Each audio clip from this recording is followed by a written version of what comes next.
Hindi naman, hindi inano ni Belgium si ano, si Juana, hindi sinuntok. Oh. Patayin nyo ha. Ayan. Good evening po sa inyong lahat mga amigo. Gabi na po at ngayong araw po ay eto. Gusto ko pong ipakita sa inyo yung talagang nangyari. Yung ipapakita ko po sa inyo yung CCTV na pagtatalo po namin ni Juana at saka ni Belgium. Kasi ang sinasabi niya doon ay sinuntok daw ni Juana sinuntok daw ni Belgium si Juana. Sinaktan daw. Grabe nga hindi ko ma-imagine na kaya nagagawin ni Belgium yung mga ganyan. Maaari siguro nagsagutan. Kasi ganito yun the time na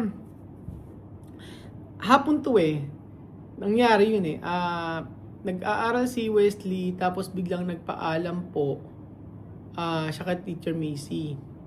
So, nung nagpaalam siya kaya Teacher Macy, sabi niya, uwi na ako sa Guinea. Bye-bye, sabi niya ganun. Parang yun. Sa akin din, ganun din. So, nung time na yon ay kukwento ko muna sa inyo yung talagang nangyari.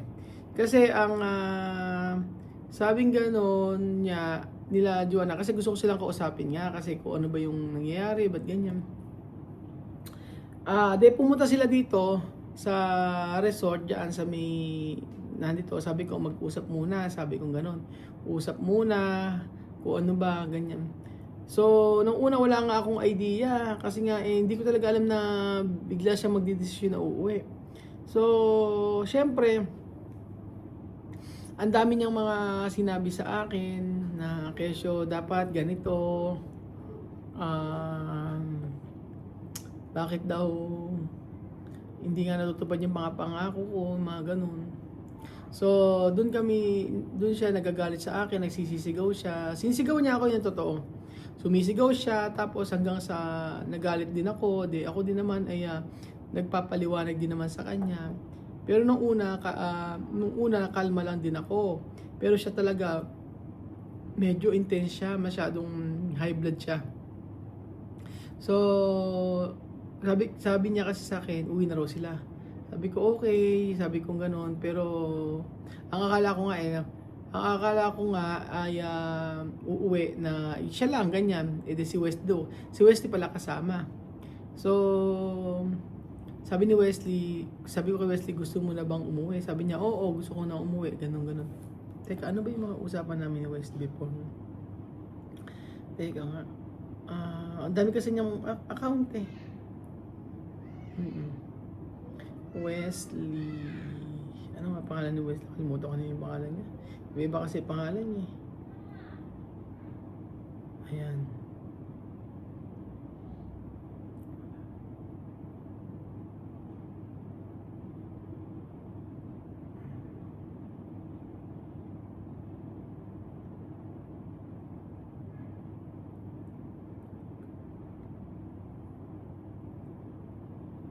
Ito nung April pa to. Ito yon. Sabi niya, sabi ko nasan ka? April 16. Sabi ko nasan ka? Bakit hindi ka pumasok sa klase mo? Umalis ka sa bahay nang hindi ka nagsasalita. Sabi niya yes. No career klase, hindi mo ba gusto pumunta? Ayaw mo nang pumasok? Nasan ka? Sabi ko sa kanya. So sabi niya sa akin dito, Bolber Bata. So, babalik na raw sila sa Bata. Tapos, sabi niya sa akin dito ay, okay, no pasa nada. Oo, okay, no pasa nada, sabi kong ganun. Tapos, nagalit siya, sabi niya sa akin, Pumalo, you're bad, sabi niya sa akin.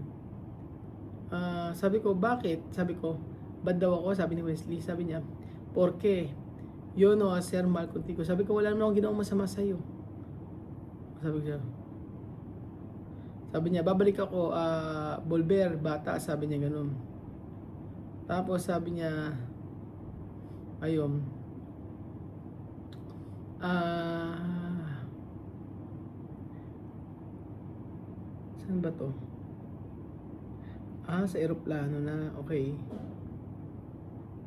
May mga usapan pa kami dito eh.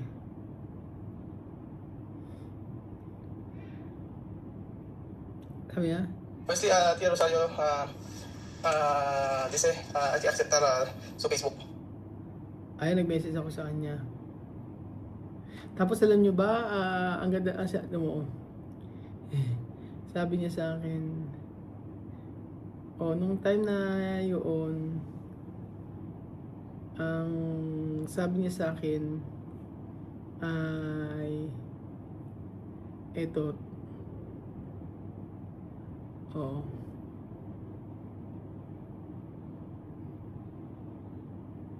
ang sabi niya ito, you're bad, sabi niya ganon. Para atis alam nyo. Ay, nawala. Para atis alam nyo mga amigo. Ayan. Ayaw ko ipakita kasi yung pangalan niya. Ayan. Oo. Tapos, after nyan, edi, yun, naging ano naman,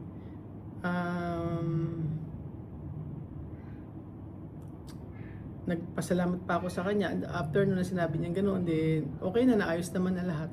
Pero nagpasalamat pa nga ako nung sabi ko niya, maraming salamat anak, sabi ko sa kanya gano'n. Pero wala naman siyang reply sa akin. Basta sabi ko, message mo lang ako pag nandun na. Ay, hirap kapag ka ganoong sabi ko nga, binibigay mo na nga yung best mo para sa kanila, pero bakit hindi na-appreciate? Bakit hindi na-appreciate? Tapos, eto, ipapakita ko sa inyo yung totoong nangyari. Eto, kasi wala namang ano ito yung talaga, papaliwanag ko sa inyo to. Hindi naman, hindi nanunibel yun si Joanna, hindi sinuntok. Ang nangyari, ang baan lang nangyari. Eto yun, pakita ko sa inyo. Pakita nyo ha. Ayan. That time, lumapit kasi si dyan. Lumapit si Joanna sa akin kasi lumapit si Belgium dyan kasi nagsisisigaw si Joanna sa akin. Ayan.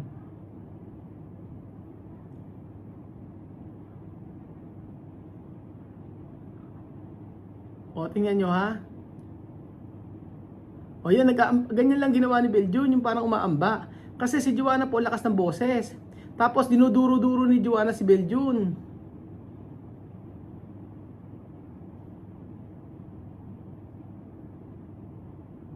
Ayun, ganoon.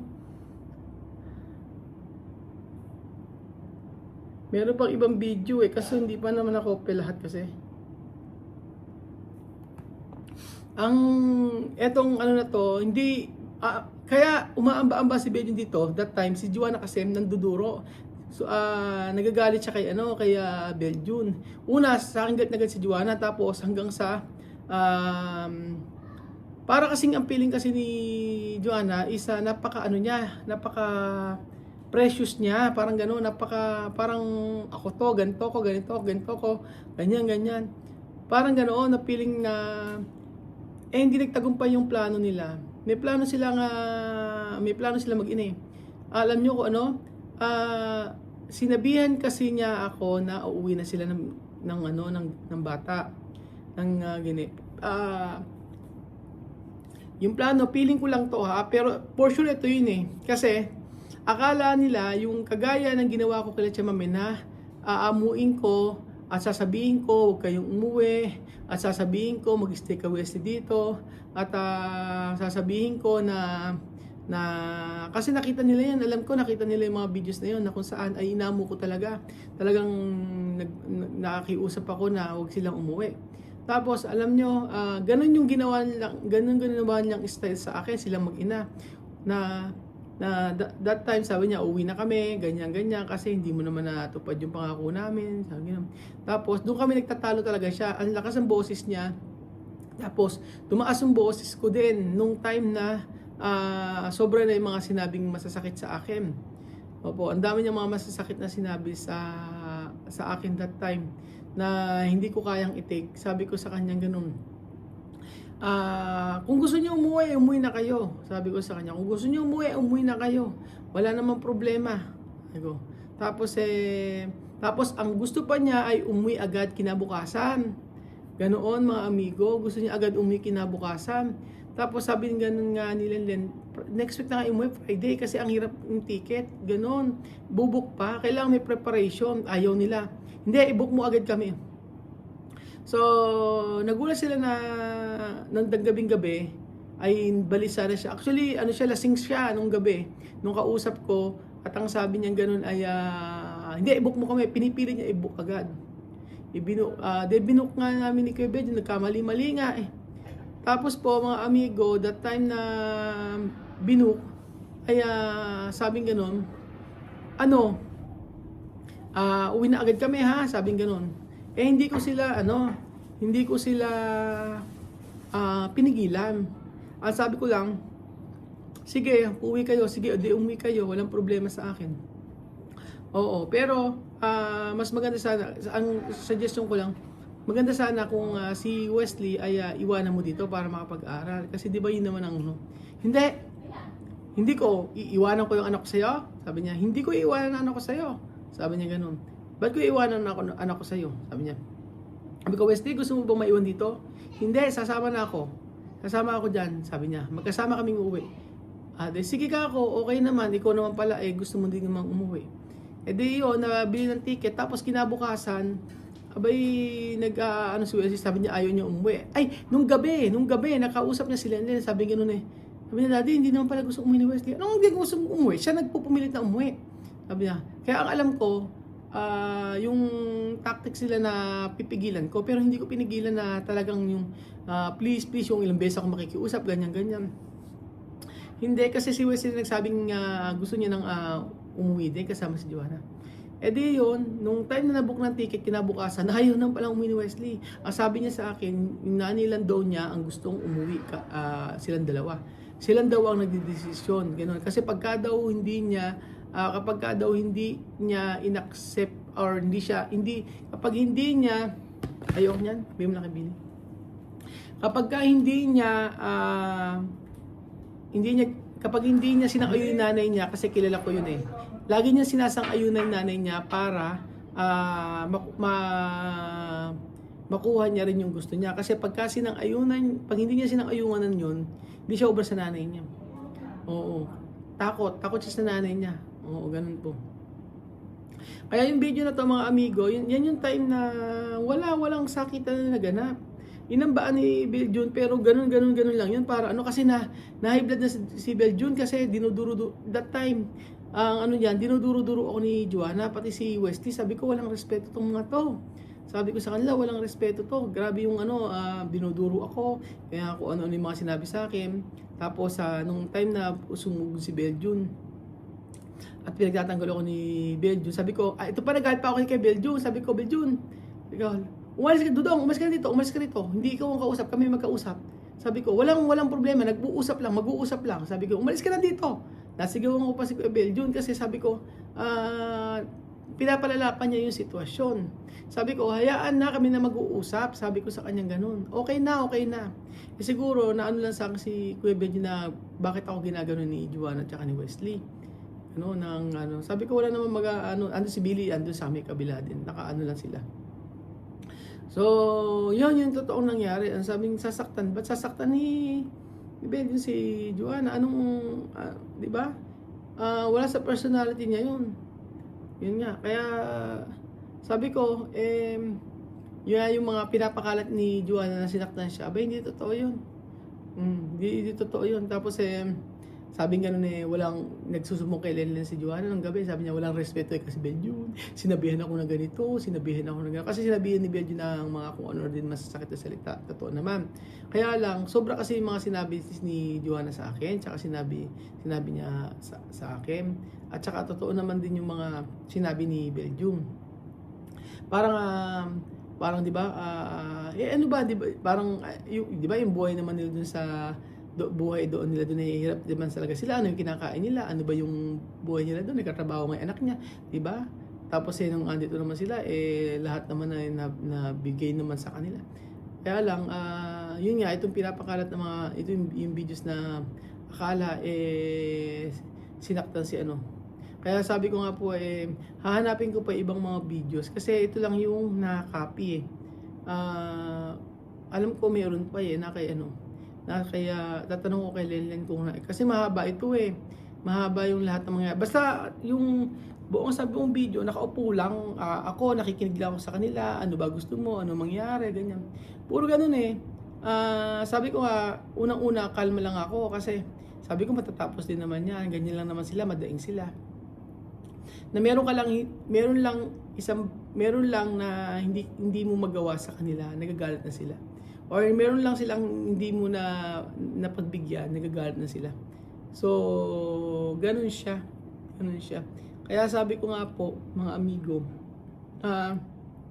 sa lahat ng nangyari, hindi naman hindi nasaktan siya dito. Hindi siya naging kawawa dito sa Pilipinas. Silang mag-ina, hindi sila naging kawawa dito. Bagkus nabigay lahat ang para sa kanila. So, pagdating naman sa mga ibinigay sa kanila, hindi nila kayang i-appreciate yun kasi hindi nila alam ang value ng bawat sentimo na ginagastos dito. Ang alam nila ay basta bigyan mo ng tulong ay for sure kahit ano pang halaga yan, basta mabigyan mo sila ng mabigyan ay okay para sa kanila. Pero kapag nag-stop ka na, pag ayaw na, ay masama ka para sa kanila. Saan ka makakita na sinabi niya sa videos na tulungan niyo po ako kasi si Raul hindi niya natupad yung kanyang pangako sa akin na paggamot at hindi niya natupad yung pangako niya sa akin na bigyan ng bahay at lupa. Sabi niya ganun, di ba? Nanghihingi siya ng tulong para doon. Bakit? Alam ba, obligasyon ko ba sa kanya? Yun ba, obligasyon ko sa kanya? Wala naman ako obligasyon sa kanya. Ang pawang binigay ko nga sa kanila ay kaginawahan kahit sa mga anak niya. Kaso kapag ka talaga meron po papasok na tao na magsusulsol dahil sa hindi malawakan ng pag-iisip, talagang masusulsol lang. Kaya lang sabi nga ganon, ilalayo ka ng Diyos sa mga taong hindi makakabuti sa iyo. At salamat na lang kahit papaano ay talagang si Joanna at kasama si Wesley. Dahil kung siya ay si Wesley na iwan sa Pilipinas, ay kalbaryo ang aabutin ko. At hindi ko alam kung paano ko pababalikin to kapag ka binablockmail na tayo at hihingan na tayo ng hihingan at gagawin tayong bangko. So, yun lang po mga amigo, para at least alam nyo po lahat-lahat. Kaya sa kanya, alam ko may magsisend sa kanya ng video na to. Pero bahala na. Para sa akin, malinis ang konsensya ko at wala kaming ginagawang masama sa kanya. At lahat ng ito ay recorded, lahat ng ito ay may pruweba.